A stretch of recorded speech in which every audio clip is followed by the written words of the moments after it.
Underneath the mundane surface of Oshawa, Ontario, a regular plumber called to unclog a blocked pipe stumbled upon a dark secret. When he realized something massive had clogged the pipes, it wasn't anything but human flesh.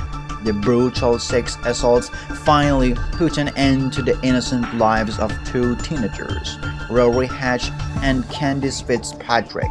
Rori Hache, born on July 9, 1999, was a legend of generosity, sharing her lunch happily with friends at school.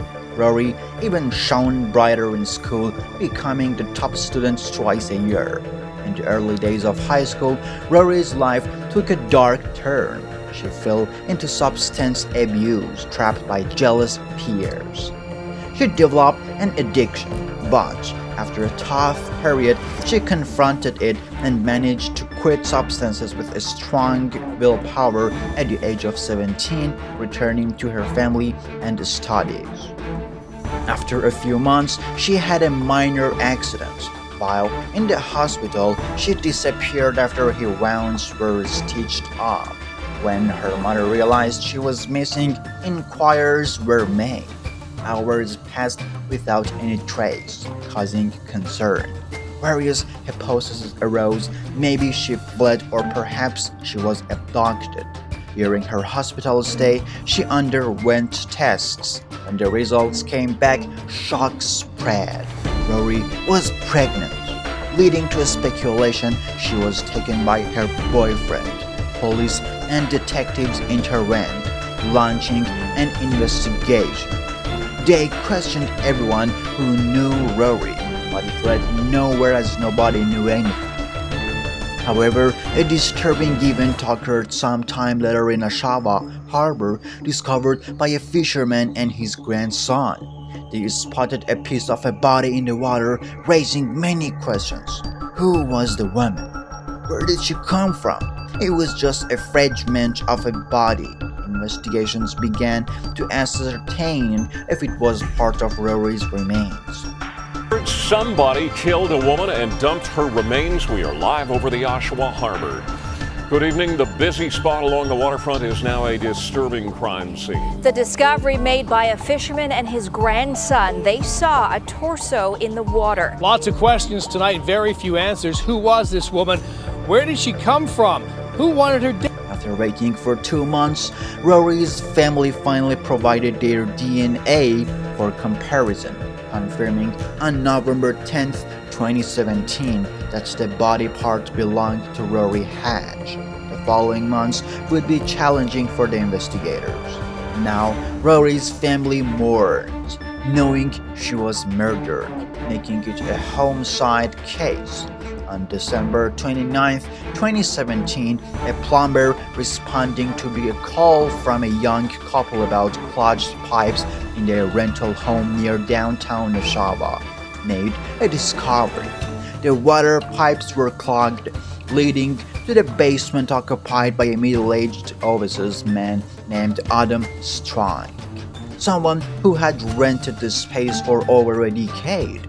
When he descended into the basement, the plumber was met with a pervasive odor and cluttered surroundings, full of unnecessary items. Among the debris, he made his way to the bathroom to see who had removed the toilet. Could anyone live without a toilet? And to complete the bizarre scenario, the odd behavior of Adam Strang moving clothes, the plumber added unpleasant layers to the situation. As the plumber worked on unclogging the kitchen pipe, he pulled out something he had never seen before. A fatty substance with strands of hair. The plumber, disturbed and potentially terrified, found around 15 pounds of flesh after continuing his work for 3 or 4 hours. He was truly shocked.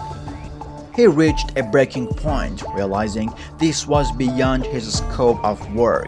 He stepped out and secretly called his supervisor, caught in the dilemma of whether to contact the authorities. The supervisor left no room for doubt and immediately said, "Call 911 now." Communications. I'm a plumber and I'm on site for a job. We got we're snaking a drain, and we've been pulling back. We probably pulled back about 10 pounds, 15 pounds of like, it looks like flesh type of stuff, meat, and we don't know what it is. A firm and commanding order that compelled the plumber to make the call. Communications like these, akin to flesh, are something we don't understand. The word flesh hung in the air. The frightened plumber suspected the flesh was human, and fear consumed him as he worried he might be the next victim. When the police arrived, the plumber presented the plastic bags containing the horrifying discovery, arming them with these raw pieces of evidence. They went to Adam Strong's basement apartment and knocked on his door. When confronted, the officer asked Adam directly what caused the blockage. Adam quickly replied to the officer, "It's a corpse." The police officer insisted this was a confession, and Adam admitted it. Adam said, "Do you want the rest of it? He's in my freezer and he's pretty depressed." When the police entered Adam's home behind him, a horrifying scene awaited the investigators in his bedroom, where several plastic bags were found inside a deep freezer box. The most horrifying discovery was finding a body that likely didn't belong to anyone but Rori Hache. Adam's house was in a disarray and filled with hunting knives, further evidence of the atrocities committed on Rori. Rori's shoes soaked in his own blood found in plastic bag, blood stains visible in every corner of Adam's house, from the kitchen to the bedroom floor, walls, and ceiling. The hypothesis was that Adam had set up a bomb to destroy anything against him whenever he wished, but no specialized team found any bomb. Adam's house officially turned into a gruesome theater, with all people in the area following the news. The investigation continued to Adam's house for 25 days. Rori's family, unable to bear the hardship anymore, requested the demolition of the house. After 25 days of investigation, Adam was finally arrested and interrogation began. How you doing? Good, you? Had better days. You see upset? No. You're pretty calm. Under the circumstances I'm a little concerned how calm you are. There's no way you're getting around that I chopped her up. There's no way. And I understand. We weren't wondering if you chopped her up. It's obvious that I did. Yeah, and again, if not for... Apparently the plumbing was all f***ed up in that house. That aided in my capture? and your capture. Yeah. Yeah, for sure. You know, I was sitting down in my basement after the plumbers left, and I was like, am I gonna get out of this? I don't know. Should I leave now? How much longer before it was... Forensic medicine revealed the presence of two DNA, one belonging to Rori and another to an 18-year-old girl, Candice Fitzpatrick, who had gone missing almost a decade ago in March 2008. She was last seen by her family in 2008. She is unusually known in the central Oshawa area. She was described by her father as often combining with drugs. Candice was last seen going to the mall in March 2008, but her disappearance only came about 2 years later. Her temporary lifestyle meant her short absence didn't immediately raise alarms. But as months passed without contact, her father's concern grew. It was all done in one evening. Oh, really? Oh, yeah. But this was all one piece, and then this was all one piece. I shouldn't. Yeah, really? Sorry, man. I don't remember. Really? Yeah, it wasn't important to me, man. She's definitely deceased. Yes. Yes. And you clearly have said, yeah, I disposed of her. Yes. Yes. Tried to. But unfortunately was foiled by inadequate plumbing. Yeah. And that's a freaking shame. Not for me, For me? Yeah, for you. Yeah. Yeah. You sound really selfish when you say It's that. alright. What are you gonna hanker him for? Wendy's triple. Yeah, that's doable. No pickles. Iced tea, no ice. 2, their value, spicy chicken wraps, and a grilled chicken Caesar salad. Okay.